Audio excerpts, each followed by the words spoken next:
Like when I read Hadith Bukhari, I just think like this is like comedy. There's a lot of comedy. There's so much comedy in here. Like you don't like this is such a gold mine for a comedian.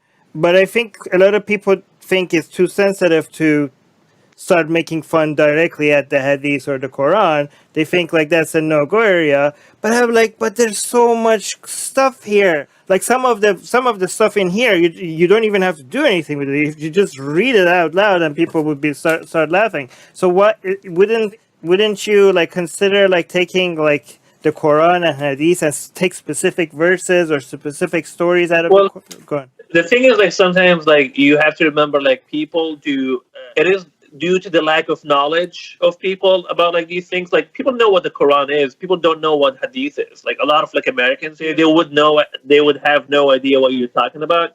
The other thing is, like, once you start talking about these stuff and, like, bringing up by their name, even if people found them funny, they will not laugh because they are worried about that other people will think that they're bigots because they laughed about it. I think it's because not that many people have touched it yet. It will make huge waves.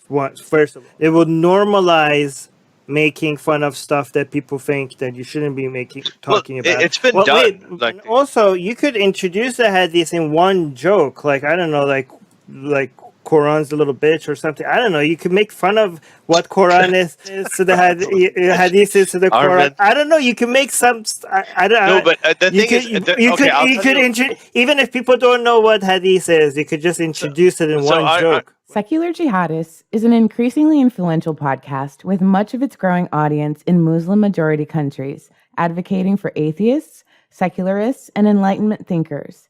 We want to reach out to more people.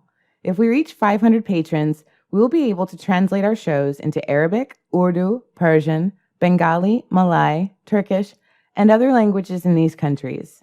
Help us get there at patreon.com/SJME.